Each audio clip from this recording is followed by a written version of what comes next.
நமச்சிவாயம் வாழ்க நாதன்தாள் வாழ்க. நம்ம இன்றைக்கி என்ன பதிவு பார்க்க போகிறோம் அப்படின்னா, யோகங்கள். நிறைய யோகங்களை தொடர்ச்சியாக இந்த வரிசையில் நம்ம பார்க்க போகிறோம். இன்றைக்கி நம்ம பார்க்கக்கூடிய யோகம் என்ன அப்படின்னா, பர்வத ராஜயோகம். ராகு பகவான் தரக்கூடிய பர்வத ராஜயோகம் ஒரு ஜாதகத்தில் இருந்தால் அவங்களுடைய வளர்ச்சி எப்படியாப்பட்ட வளர்ச்சியாக இருக்கும், அவங்களுக்கு எப்படியாப்பட்ட ஒரு அற்புதமான வாழ்க்கையானது அவங்களுக்கு அமையும் அப்படிங்கிறத இந்த பதிவில் தெளிவான விளக்கமாக பார்க்கலாங்க.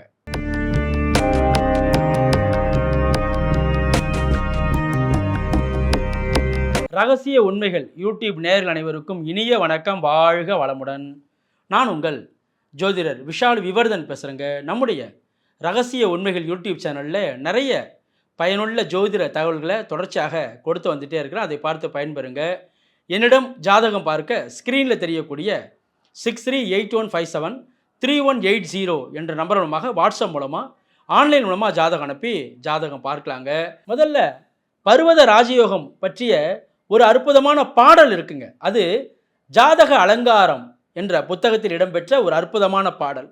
என்ன பாடல் அது அப்படின்னா, ஆ மேடம் எருது சுறா நண்டு கண்ணி ஐந்திடத்தில் கருணாகம் அமர்ந்து நிற்கில் பூமேடை தனில் துயிலும் ராஜயோகம் போற்றிடுவர் வேறு இன்னும் புகழக் கேளாய் ஏமாறாதே நான்கு கேந்திரத்தும் இடைவிடாமற் கிரகம் அமர்ந்ததாகில் தேமேவு பர்வதமா யோகமாகும் சீமானாகுவான் ராஜயோகம் செப்பே அப்படிங்கிற ஒரு அற்புதமான பாடல் வரிங்க.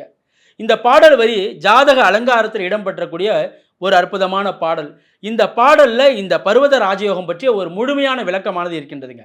ஆ மேடம் எருது, ஆ மேடம் அப்படி சொல்லும்போது மேஷம், அதே போல் எருது அப்படின்னா ரிஷபம், சுறா அப்படின்னா மகர ராசி, கன்னி ராசி, நண்டுனா கடக ராசி.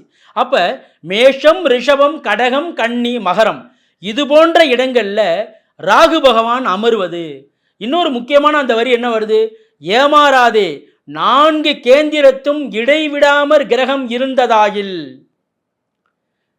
தேமேவு பர்வதமா யோகமாகும் சீமானாகுவான் ராஜயோகம் செப்பே. அப்போ நான்கு கேந்திரங்கள்லையும் கிரகம் இருக்கணும்.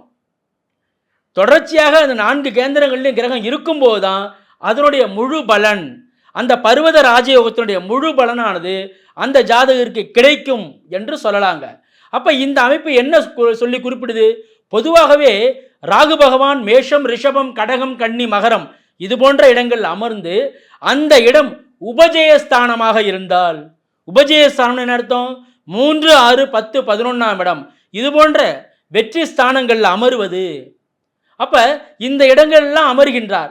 உதாரணத்திற்கு 3, 11ஆம் இடம், அதில் 6 மற்றும் நம்ம இன்னொரு 3, 6, 10, 11ஆம் இடம் சொல்கிறதுல இந்த 3, 11ஆம் இடத்துல ராகு பகவான் அமர்வது என்பது ஒரு அற்புதமான அமைப்பை தரும். உதாரணத்திற்கு ஒரு மீன லக்னத்தில் பிறந்திருக்காருன்னு வைங்க. இப்போ இந்த பாடலுடைய வரி என்ன சொல்லுது, இது போன்ற இடங்களில் ராகு பகவான் அமர்ந்தாலும் அதனுடைய கேந்திரம் அப்படின்னு என்ன அர்த்தம், அந்த ராகு நின்ற வீடு, ராகு நின்ற வீட்டிற்கு 4ஆம் இடம், ராகு நின்ற வீட்டிற்கு 7ஆம் இடம், ராகு நின்ற வீட்டிற்கு 10ஆம் இடம் இது போன்ற 4 கேந்திரங்களிலும் கிரகம் அமர வேண்டும் என்று சொல்லப்பட்டிருக்கு. அப்படின்னா என்ன அமைப்பு சொல்றாங்க, ஒருவேளை மீன லக்னத்தில் ஒரு பிறந்திருக்கின்றார், ராகு 11ஆம் இடத்தில் அமர்ந்திருக்கின்றார், ராகுவோடு ஒரு கிரகம் இருக்கின்றது. ராகுவிற்கு முதல் கேந்திரம், அதாவது 4வது ராகு நின்ற கேந்திரம் 1, 4வது கேந்திரம் சொல்லும்போது லக்னத்திற்கு 2ஆம் இடமா வருதா. அதே போல ராகு நின்ற வீட்டிற்கு நேர் 7ஆம் இடம், அதாவது இந்த லக்னத்திற்கு 5ஆம் இடமாக வருகின்றதா. ராகு நின்ற வீட்டிற்கு 10ஆம் இடம், 10ஆம் இடம் அப்படி சொல்லும்போது லக்னத்திற்கு என்ன வருது, 8ஆம் இடமாக வருகின்றதா. இது போன்ற அமைப்பில் இருக்கும்போது இந்த இடத்துல என்ன அமைப்பு வருது, அதாவது 2, 5, 8, 11 இது போன்ற அமைப்பில் இருக்கிறதுங்கிறது என்ன அமைப்பாக வருது. இதை தான் நம்ம என்னன்னு சொல்கிறோம் அப்படின்னா பணபரஸ்தானங்கள். அப்போ பணபரஸ்தானங்களோடு ராகு தொடர்பு கொள்கின்றார்ங்கிற பாயிண்ட் வந்துடும். இதை தான் அந்த பாடலானது உணர்த்துது. அதாவது அதனுடைய கேந்திரங்களிலும் கிரகங்கள் அமரும் போது பெரிய வளர்ச்சியை கொடுக்கக்கூடிய அமைப்பானது ஏற்படுது என்று சொல்லப்படுது. அதே போல் ஒருவேளை 3ஆம் இடத்துல அவர் இருக்காருன்னு வச்சுங்களேன், 3ஆம் இடத்துல அமரும்போது எங்கெங்கெல்லாம் கிரகங்கள் அமரும், அந்த ராகுவோடு, உதாரணத்திற்கு மீன லக்னத்திற்கு ரிஷப ராகுவாக அவர் 3ஆம் இடத்திலே அமர்ந்திருக்கின்றார்.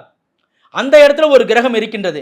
அப்போ இந்த இடத்துல இருக்கும்போது 3, 6 9, 12 இது போன்ற இடங்களுக்கு என்ன அமைப்புன்னு பேரு?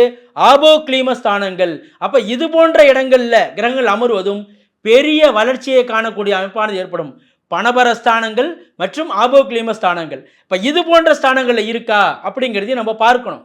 அப்ப இந்த மாரி அமைப்புல இருந்தாலே பெரிய யோகம் என்று சொல்லப்பட்டிருந்தாலும் பொதுவாக ராகு சுபத்துவம் பெற்றால், சுபத்துவம்னா என்னங்க சார்?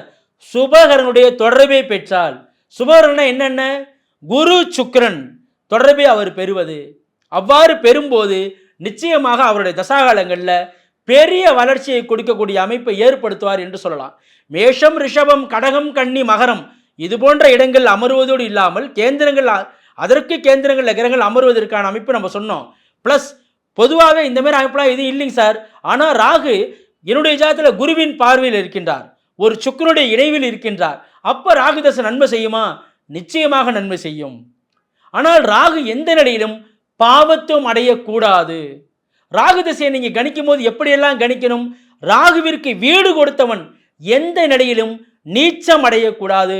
ராகுவிற்கு வீடு கொடுத்தவன் வலிமையாக உச்சம் என்ற நிலையில் இருந்தால் சிறந்தது. சார் ஆட்சி என்ற நிலையில் இருந்தால்னா ராகு நின்ற வீட்டிலே ஆட்சி ஆவார். அதனால அந்த கிரகம் ராகுவால் பாதிக்கப்படும்.